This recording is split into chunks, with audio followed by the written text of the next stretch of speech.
جی قبلے کی طرف اور قرآن کی طرف پیر کرنا کیسا ہے؟ بھائی نے ایک سوال ہے کہ قبلے اور قرآن کی طرف پیر کرنا کیسا ہے. تو دیکھیے سب سے پہلی چیز تو یہ کہ قرآن کی طرف پیر کرنا بہرحال درست نہیں ہوگا، اس لیے کہ وہ اللہ کی کتاب ہے اور اس کی اپنی اہمیت. جس سے مراد یہ کہ اگر وہ رکھی ہو کسی سمت وہ الگ بات ہے، آپ پیر کر سکتے ہیں، سیدھا اس کے سامنے آپ پیر مت کیجیے. مثال تو قرآن نیچے رکھا اور آپ پیر کر رہے ہیں، یہ تو درست نہیں. قرآن کسی سمت رکھا ہوا، ڈائریکشن میں رکھا، سمجھو اوپر ریک میں، وہ لوگ بولتے پیر ادھر مت کرو گے تو قرآن ادھر ہے، وہ تو کوئی بے حرمتی نہیں، اس لیے کہ وہ سمت میں رکھا ہوا ہے اور اس سمت کی طرف پیر کرنے سے کوئی برا نہیں. لیکن اگر خاص سامنے رکھی ہوئی مصحف تو تب تو آپ پیر نہیں کریں گے، اس لیے کہ اس کی مصحف کی جب وہ فزیکل فارم میں ہوتی ہے اس کی بڑی حرمت ہے، یاد رکھیے اس کی اپنی اہمیت ہے. رہا معاملہ کہ دور ہے کسی سمت میں رکھی ہوئی، کہ مثال طور پہ ادھر مصحف رکھی قرآن سیدھے ہاتھ پر، آپ پیر نہ کریں، اس سے کچھ نہیں ہوتا، اس لیے کہ وہ ادھر سمت ہے، وہاں سامنے قرآن نہیں ہے. لیکن ٹھیک. دوسرا، قبلے کی طرف پیر کرنے کی کوئی ممانعت نہیں ہے، نہ کوئی حرمت ہے، نہ کوئی منائی ہے، نہ کوئی برائی ہے. اس لیے کہ قبلے کی طرف پیر ہوں گا تبھی تو قبلے کی طرف میرا منہ ہوگا. آپ سن فرماتے ہیں قبلہ ہمارے زندہ اور مردہ دونوں کا قبلہ ہے. کعبہ ہمارے زندہ اور مردہ دونوں کا قبلہ ہے نا، ہے نا. اور کوشش یہ ہونا چاہیے کہ ہمارا زیادہ سے زیادہ وقت چہرہ قبلے کی طرف ہو.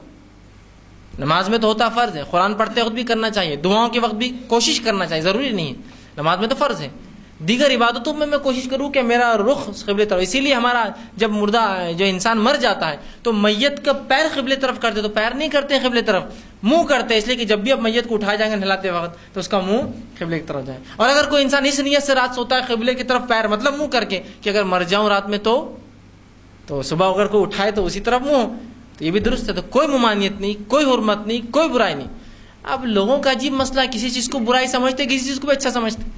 حدیث میں بیان کیا گیا جس چیز کی حرمت اور برائی ہے وہ ہے قبلے طرف دیکھ کر پیشاب پیخانہ نہ پیٹ کر کے نہ منہ کر کے کرنا چاہیے.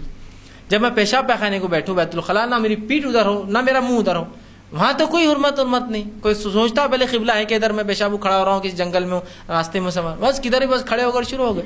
جانوروں کے جیسا ہی معاملہ ہے لوگوں کا، وہاں نہیں ہو رہا. قبلے کی طرف آپ نے تھوکنے سے منع کیا، وہاں تو کوئی دیکھتا نہیں، کدھر تھوک دیا آپ نے، بس دیکھ رہے نہیں آپ قبلہ کی طرف. اب جو منع نہیں کیا اس کی حرمت ثابت کرے، پیر نہیں کرنا قبلے کی طرف. عجیب بات ہے، پیر نہیں ہوں گے تو منہ کیسا ہوگا میرا ادھر؟ مردے کے پیر قبلے طرف نہیں کی جاتے ہیں، اس کا منہ کیا جاتا ہے نا. منہ کب ہوں گا قبلے طرف؟ جب میرے پیر ہوں گے، مردہ تو اٹھ نہیں سکتا ہے.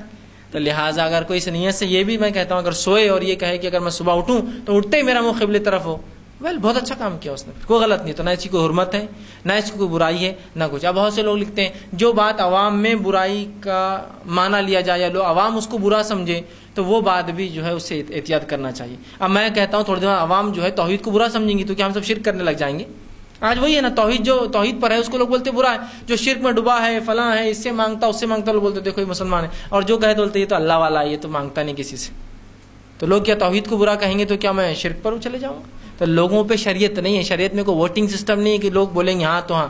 شریعت اللہ کا دین ہے جو آ چکا حرام حلال کے ساتھ، اس میں کوئی لوگوں کے اچھے اور برے لگنے سے تبدیلی نہیں آتی. تو لہٰذا قبلے کی طرف پیر کرنے کی نہ ممانعت ہے، نہ روکا گیا، نہ کراہت ہے، نہ ذرہ برابر بھی اس کی. بلکہ اگر کوئی یہ نیت سے سوئے کہ اگر میرا منہ ادھر ہو جا کے مر جاؤں رات میں تو میرا چہرہ ادھر ہی رہے، تو ظاہر سی بات ہے چہرہ تبھی ادھر ہوگا جب میرے پیر ادھر کی طرف ہوں گے. لہٰذا اس میں کوئی ممانعت، کوئی حرمت اور کوئی برائی نہیں ہے. انشاءاللہ یہ